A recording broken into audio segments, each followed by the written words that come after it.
Venga, vamos a meternos de lleno en un tema fascinante. Hoy vamos a echar un vistazo al universo antes de que existiera cualquier tipo de conflicto. O sea, vamos a explorar cómo era el cielo, cuál era la verdadera naturaleza de Cristo y cómo se organizaba esa jerarquía celestial, justo antes de que una rebelión lo cambiara todo para siempre.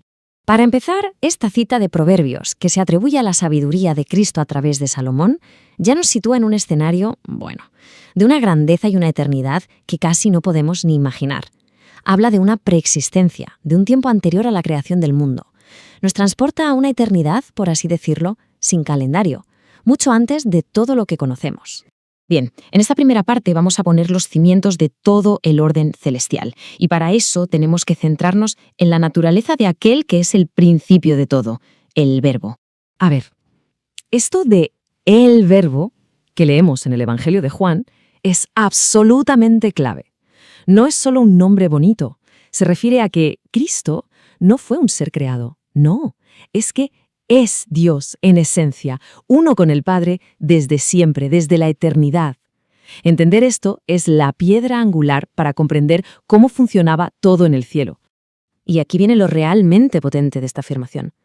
No se trata solo de poder, sino de una unidad total, una unidad en naturaleza, en carácter, en propósito con el Padre.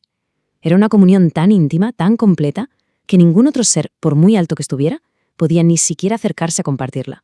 Y bueno, de esa deidad eterna damos un salto a la creación de los primeros seres celestiales. Vamos a ver cómo el universo comenzó a poblarse. Los ángeles, pues, fueron los primeros habitantes de este universo. La lista, como se puede ver, es impresionante. Magníficos, sabios, santos. Pero, y aquí está el kit de la cuestión, eran seres creados. A diferencia de Cristo, su vida, su poder, todo, dependía por completo de Dios, que es la fuente de toda vida. Y ahora llega el momento de hablar del ser creado más exaltado de todos. Una figura clave, porque entender su posición nos ayuda a comprender toda la dinámica del gobierno celestial de aquel entonces. Mirad, esta tabla lo deja clarísimo. Por un lado está Cristo, con una autoridad que es suya, divina, que no le ha sido dada porque siempre la ha tenido.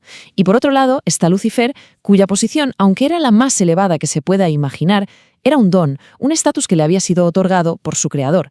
Esta distinción es la clave de todo lo que pasó después. Es que la lista de títulos y de todo lo que era, es para alucinar. El más cercano al trono, el más glorioso, el más sabio de todos los seres creados. Su trabajo era nada menos que ser un canal de la voluntad de Dios para el resto del universo. O sea, se le dio un honor que no se puede ni medir. Y aquí, justo aquí, es donde la cosa se pone interesante y peligrosa. A pesar de ser perfecto, Lucifer fue creado con libre albedrío. Su bondad no era automática, no estaba programada, tenía la capacidad de elegir. Y claro, esa capacidad de elección significaba que la posibilidad del mal existía, incluso en el ser más perfecto jamás creado. Pero antes de que esa posibilidad se hiciera realidad, vamos a pararnos un momento. Intentemos imaginar cómo era ese entorno de paz y armonía perfectas. Esta cita es como una fotografía de ese estado ideal, ¿verdad? Un universo que funcionaba a la perfección, basado en el amor y en una sumisión voluntaria, donde cada ser encontraba su máxima felicidad en cumplir la voluntad de Dios. Y esto es algo que creo que es muy importante que tengamos en mente. Incluso el ser, que luego se convertiría en el adversario, al principio experimentaba una satisfacción y una alegría purísimas en su lealtad. Su servicio no era una carga, que va, era la fuente de su mayor gozo. Y con todo esto en mente llegamos a la parte final, una que conecta toda esta historia del cielo con un plan mucho más grande, uno que existía incluso antes de la propia creación. Y claro, aquí surge la pregunta del millón, ¿no? Si todo era perfecto, si todo funcionaba en armonía, ¿para qué hacía falta un plan de rescate? La respuesta, la verdad, revela una profundidad increíble sobre cómo es Dios.